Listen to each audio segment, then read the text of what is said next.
Subscribe now and press the bell icon. Never miss an update.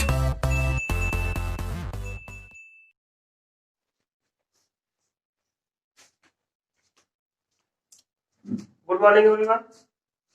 आज दिनांक 1 सितंबर 2020 कक्षा 10 रासायनिक विज्ञान में हमारा जो पाठ चल रहा है वो चल रहा है रासायनिक अभिक्रियाएं और समीकरण। इसमें आज हमको पढ़ना है रासायनिक अभिक्रियाओं के प्रकार। जो रासायनिक अभिक्रियाएं के जो प्रकार, विभिन्न प्रकार की रासायनिक अभिक्रियाएं हमको अब पढ़ना है।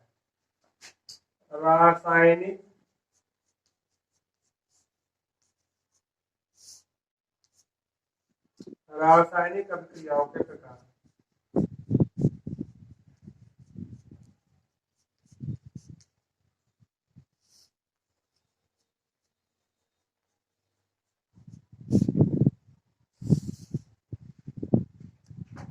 Types of chemical reactions. हमको क्या पढ़ना है?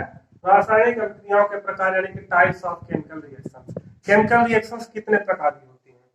तो पहली जो हम अभिक्रिया पढ़ेंगे वो पढ़ेंगे योगात्मक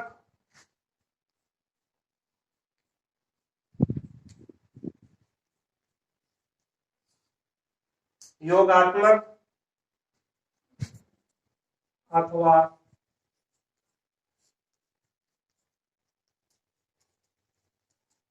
संयोजन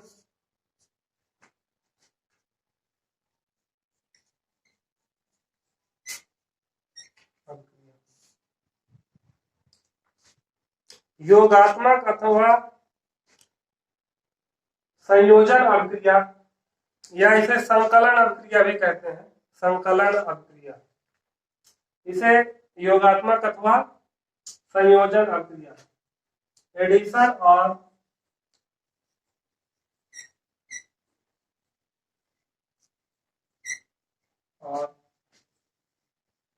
कॉम्बिनेशन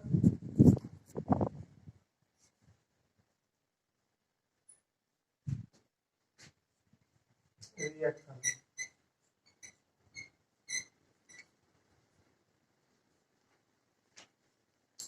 योगात्मक अथवा संयोजन अभिक्रिया, यूं कहे अभिक्रियाएं कह दीजिए, कोई दिक्कत नहीं है। योगात्मक अथवा संयोजन अभिक्रियाएं, एडिशन और कॉम्बिनेशन रिएक्शन। ये क्या कहते हैं? एडिशन और कॉम्बिनेशन रिएक्शन। और इसे जो योगात्मक अथवा संयोजन अभिक्रिया है, इसे संकलन अभिक्रियाएं भी कहते हैं। संकलन अभिक्रियाएं।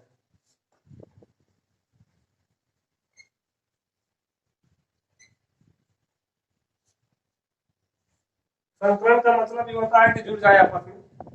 देखिए, अब देखिए, योग, संयोजन और संकलन, इन सब का मतलब एक ही होता है, जुड़ना। कोई बहुत चीजें हो और सब इकट्ठी हो जाए, कहने का मतलब योगात्मक अभिक्रिया उस अभिक्रिया को कहते हैं। योगात्मक चाहे बात करें, चाहे संयोजन चाहे संकलन। अगर हम एक का नाम लेंगे मतलब तीनों है। योगात्मक भी उसी का नाम है, संकलन भी उसी का नाम है और संयोजन भी उसी का नाम है। ये तीनों नाम इसलिए बता दिए गए आपको क्योंकि यहाँ एग्जाम में कंफ्यूज ना हो। मान लीजिए आपने योगात्मक अथवा संयोजन, आपने नाम सुना इसका और आपने ये वाला नाम इसका नहीं सुना है। अगर एग्जाम में यही पूछ ले तो फिर आप कंफ्यूज जाएंगे। तो कंफ्यूज ना हो इसके लिए आप जान लीजिए योगात्मक, संयोजन या संकलन अभिक्रिया क्या होते हैं, एक ही अभिक्रिया है।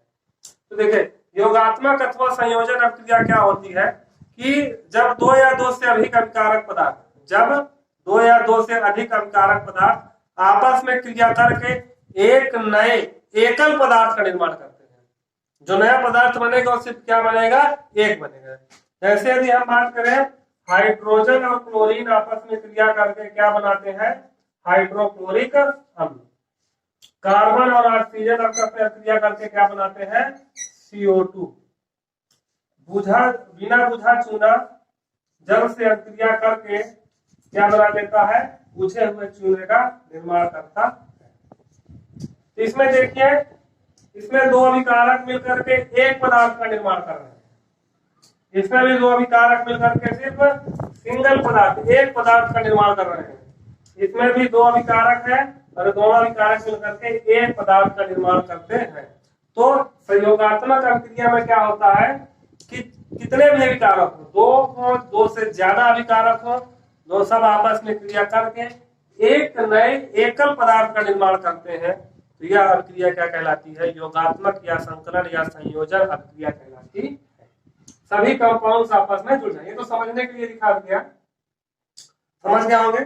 दोनों कंपाउंड्स मिल करके एक दोनों जो है मिल करके एक नए एकल पदार्थ का निर्माण करते हैं। इसमें हम इसकी परिभाषा लिख देते हैं।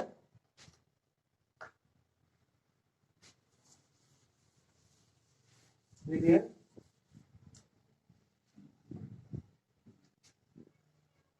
वे रासायनिक अभिक्रियाएं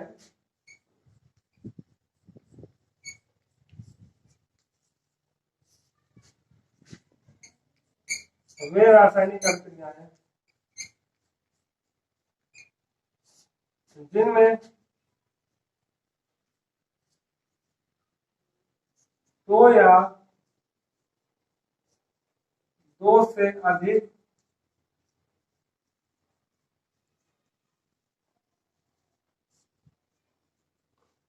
वे रासायनिक अभिक्रियाएं जिनमें दो या दो से अधिक अभिकारक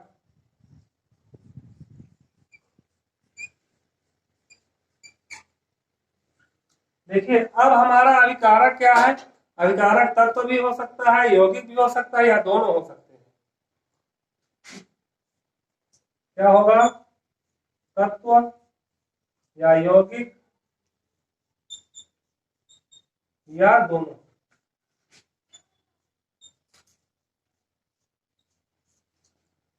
अभिकारक की याद है यहाँ पे, तो अभिकारक क्या हो सकता है? तत्व हो सकता है, चाहे यौगिक हो या दोनों हो सकते हैं। आपस में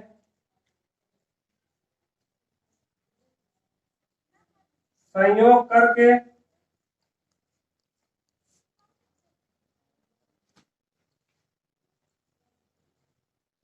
कहने का मतलब आपस में जुड़ करके, संयोग का मतलब जुड़ करके, आपस में संयोग करके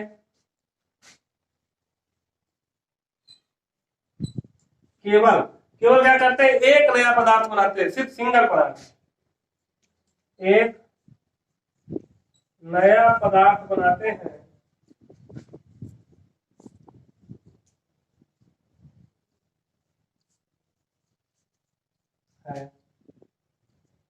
योगात्मक अथवा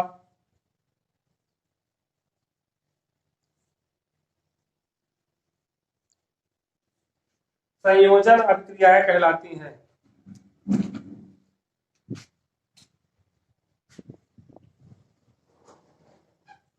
संयोजन अभिक्रियाएं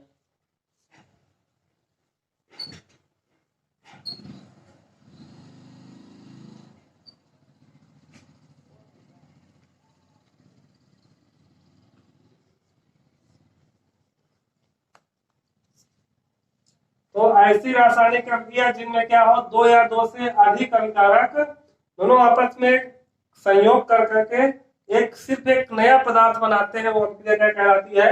योगात्मक अथवा संयोजन अभिक्रिया कहलाती है। इसे नोट कर लीजिए।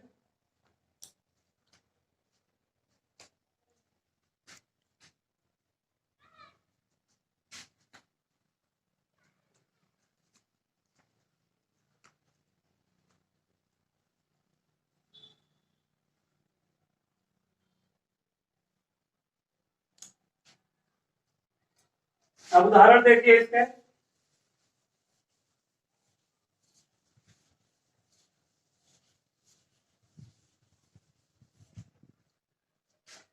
उदाहरण में है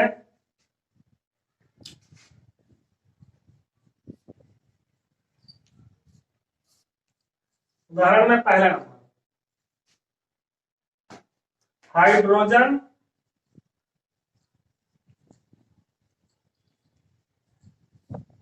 ब्रैकेट में H2 और ऑक्सीजन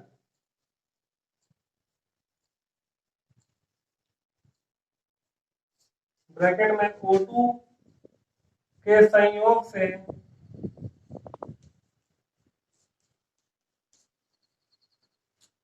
जल का निर्माण।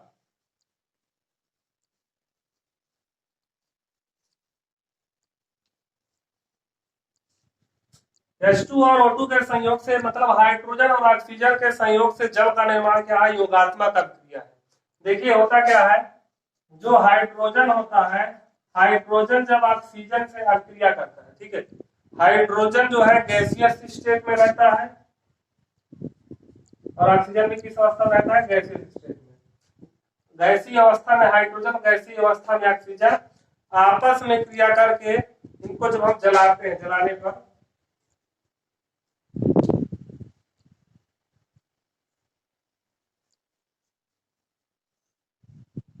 जल का निर्माण होता है। तो देखिए ये हाइड्रोजन है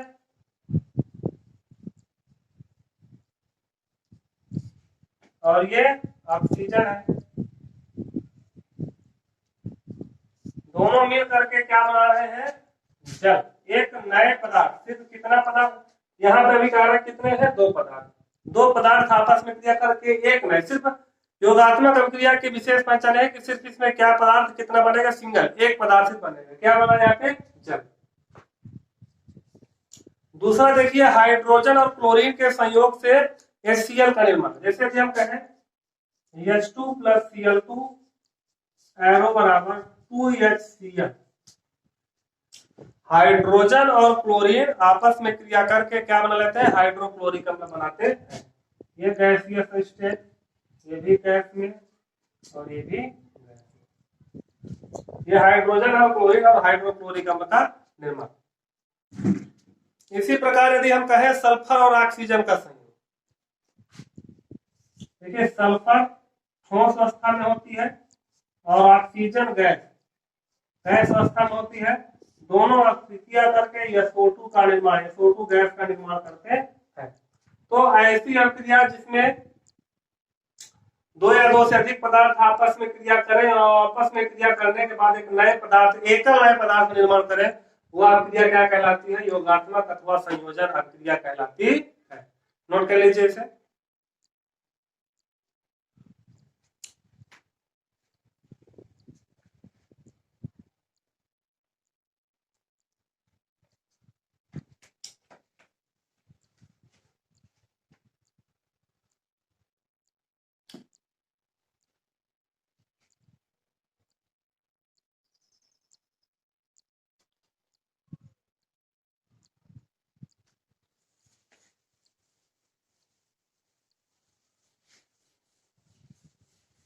अब देखिए इसमें क्या है, इसमें जैसे कि हम जब बिना बुझा चूना हो, एक और चौथा उदाहरण इसका देखते हैं। जैसे हम कहते हैं ये क्या है, बिना बुझा चूना, बिना बुझा चूना। जब बिना बुझा चूना को जो है जल में घोल देते हैं, जल में घोल देते हैं, लिक्विड स्टेट होता है इसका, तो क्या बन जाता है, बुझा चूना प्राप्त होता है, बुझा हुआ चूना।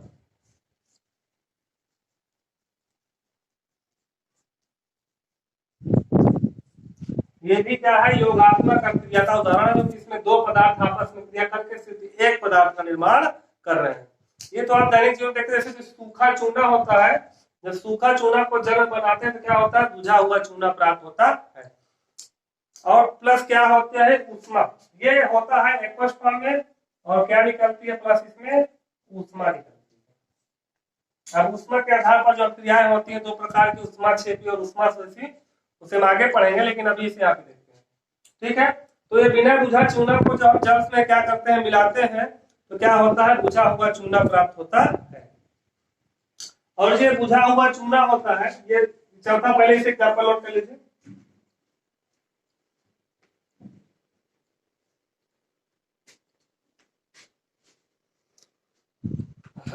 देखिए अब एक पॉइंट समझ लीजिए, उदाहरण आपके हो गए हैं, 4 उदाहरण काफी है इसके लिए।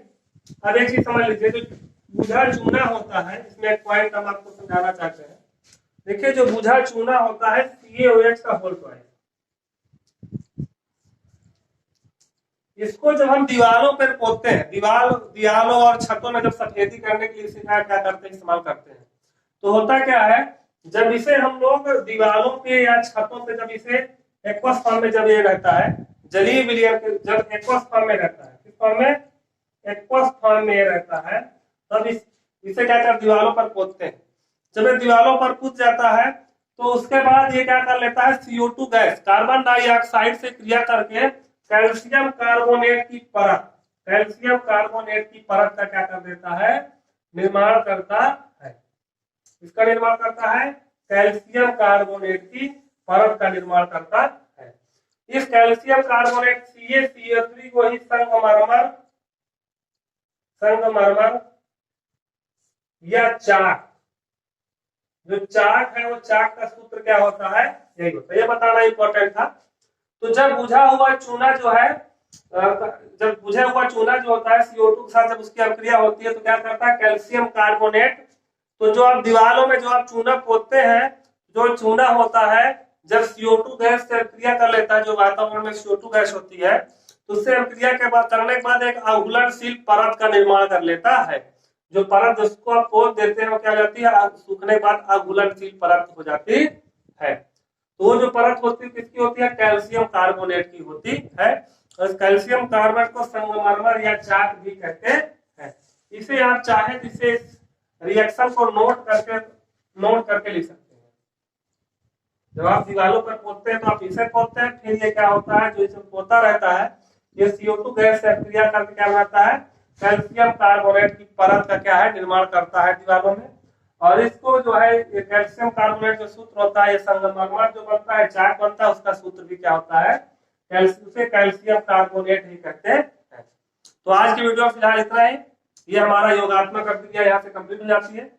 आज हमने योगात्मक अभिक्रिया को पढ़ा। अब अगले वीडियोज में जो है आगे की अभिक्रिया जो भी हमको पढ़ेंगे। Good bye.